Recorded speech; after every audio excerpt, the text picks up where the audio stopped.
I'm driving through Pennsylvania through the night. In the morning, I get to Ohio. I go to a diner to have breakfast and a cup of coffee.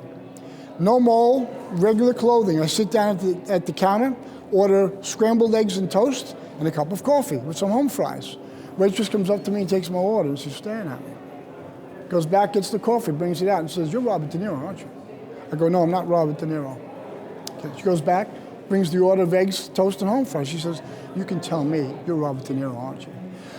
"Ma'am, I look like Robert De Niro, but I'm not Robert De Niro." She goes back, refills the coffee. She says, "I know you're Robert De Niro." I stop eating, I stand up, I say, "If I was Robert De Niro, would I be eating in a scumbag joint like this?" You know what she says? "It's Robert De Niro!"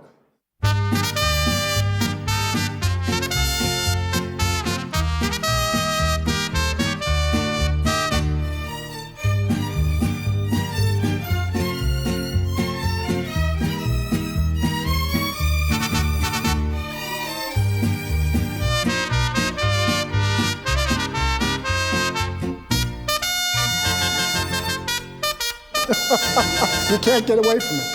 Sometimes. Hello, is this room service?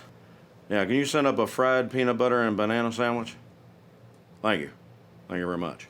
This is my hair and my sideburns, so I look like this all the time, and we'll have people hanging out of their windows with cameras, and it's great because I take people who have never been with me before, and we'll be driving in our car, and I tell them to watch the tail lights of the people in this fast lane. If you ask my son, "What does your father do for a living?" he'll say he's a professional attention whore. But that just about covers everybody that's at the convention, so, you know.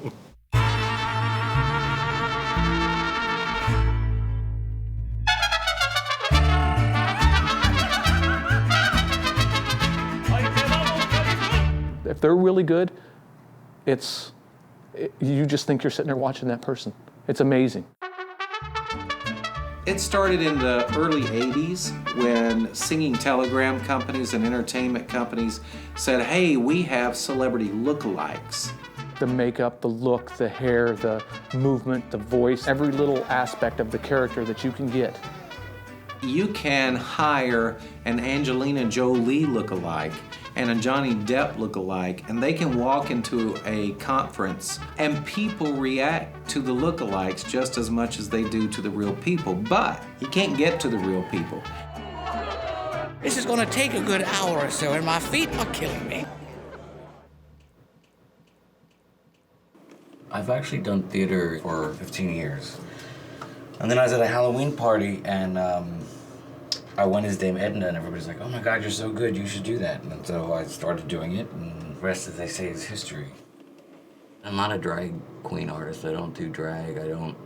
It's not my thing. So I'm not dressing up as other women or looking like a woman. It's weird for me to talk as me. I do it after a while, because after hours of doing the Dame voice, it gets a little tiring. But it's weird, you know, I feel weird when I'm suddenly talking like Scott Mason and not Dame Edna, and I'm in a dress. Last night I was doing the get down to the dance floor thing, and I am paying for it today. Shoes are the most uncomfortable. That's why you gotta appreciate women in high heels, because shoes suck. I will not pierce my ears for this. And I did something for the first time this year that I've never done before, which was shave my legs.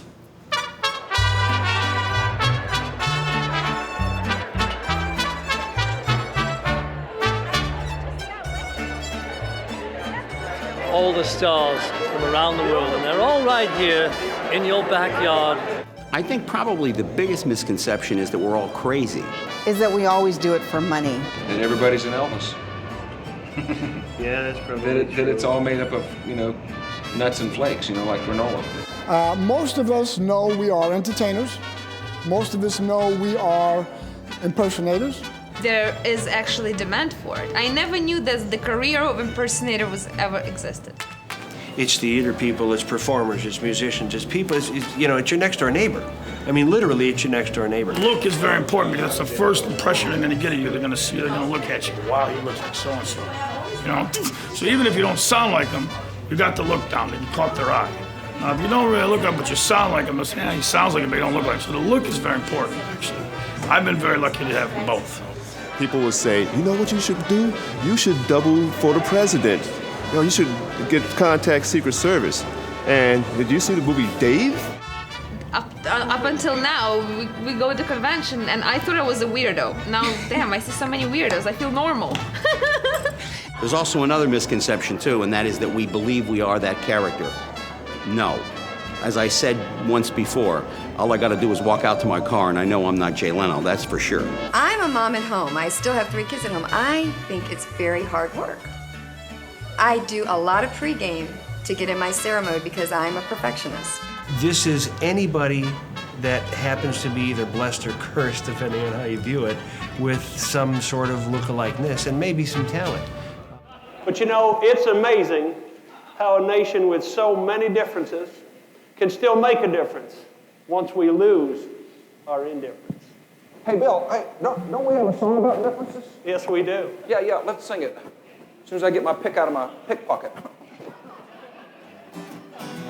He's been taking lessons. You say Saddama, I say Saddama. You say Osama, I say Osama. Saddama. I'm afraid of his mama. Let's call the whole thing off. The toughest part with doing Elvis is not the hair and the makeup and the costumes, because you can wear white pajamas with studs on them and put sod on your head and people are going to say, oh, it looks like Elvis. It's the charisma that he had. I have no more than 3 seconds in between my songs. And so when I do an hour-long show, I'll have 35 songs that I'll do. So in a 2-hour show, I'm going to be doing 50-some songs, and they get their money's worth. But at the end of that night, at the end of an hour show, I am totally white.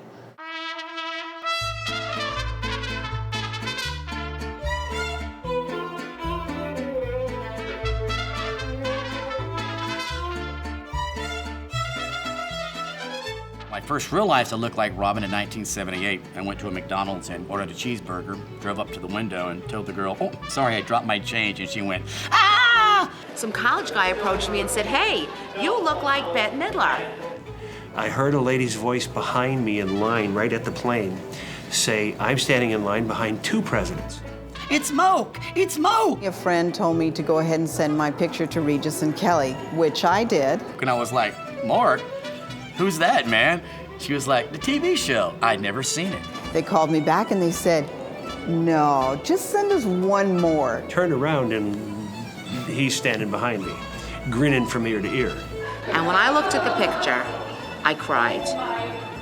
I definitely did not want to look like Bette Midler. They called me back and they said, how fast can you be in New York? I wanted to look like Farrah. He said, I said, you're missing out on a whole lot of fun, amigo. This is Whoopi. Make sure I'm all right and you haven't murdered me. Hello, darling. Hello, sweetie. My last gig, which was very exciting. Exciting not in a sexual way, but was an all-male gay nudist camp. 150 naked men sitting in the audience. So that was a lot of fun. My first line was, this is the one show I don't want a standing ovation.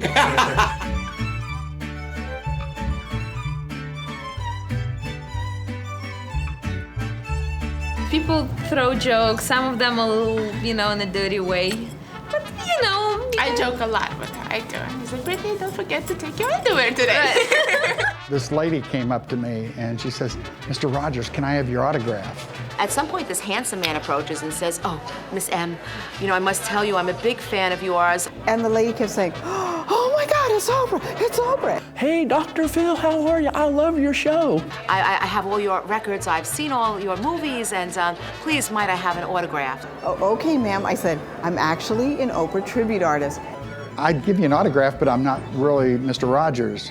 I had to pull out my driver's license, and she said, no, I know you people have fake IDs. And she says, if you don't want to sign it, just say so. You don't need to lie to me. No, really, I'm not. I'm the store manager here. He goes, oh, Dr. Phil, you're such a jokester. I said, wait a minute, let me ask you a question. What would Kenny be doing in Kmart? He says, oh, by the way, I must tell you that I'm a New York City detective. I'm thinking, you're a detective? Can't you detect I'm not Bette Midler? Detect, what the hell?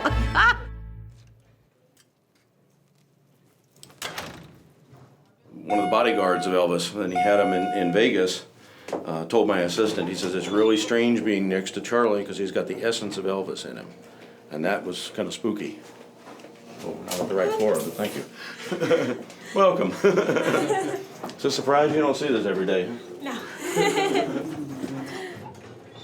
And I think one of the funny reactions, too, is when you're not in character and people go crazy. I'll walk into a department store or walk into a Home Depot in regular clothes, and they'll get on the PA system and say, Elvis is in the building. And I say, can't I just buy some lumber? You know I'm nervous about going on. Always nervous. But that's what gets my adrenaline going. You know, so I can be on. But what did I tell you? If you're nervous, that means you still love it. Hi, sweetie. Hello, Possum. Hello. See, that's where I shave up to here, up to the knees. That looks a little damn. Like, what is that? What do you use? I use my electric razor. For your face, you use the same razor? For my legs. Okay, you really use the same razor. That's nasty. I did put some lotion on afterwards because... It gets ashy? It was ashy. You should have called me. I'll tell you what happens.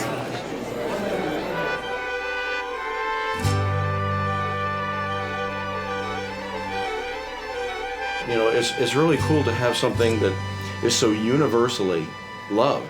Hey, how you doing, man?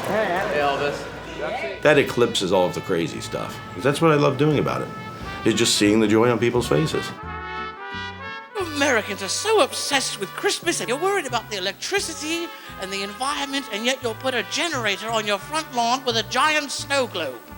Put out the Winnie the Pooh and the Grinch and Snoopy. It looks like the Macy's Thanksgiving Day Parade crashed on your lawn. People said, well, why don't you just do stand-up comedy as yourself? And I don't think I could do it.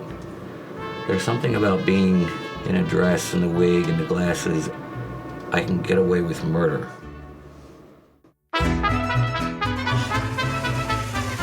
Making them have fun, making them smile, and to me that was perfect. That's what it was worth. You know, it's fun because it never gets boring. Almost had him going there, didn't I? Women throwing themselves at me all the time, and numbers that are too big to count. It's flattering. If I was a younger man, I'd get in a lot of trouble. No, what did you do? You lose yourself. Like, I just... George W. Bush.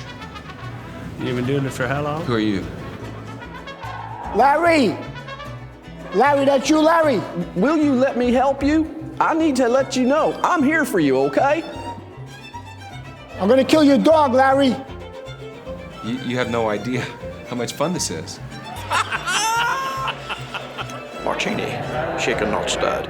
Well, Whoopi, what do you mean you're shy? Whoopi, you're the cushion in my life. I wanted to do David Letterman, but it was taken.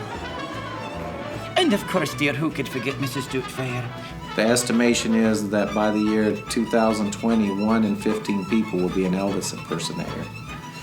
Sometimes I'm mistaken for a drag queen, to which I reply, suck my dick. This is me, okay? I can't change it. I don't know. I guess it's a gift, man. I don't know. It's a thrill.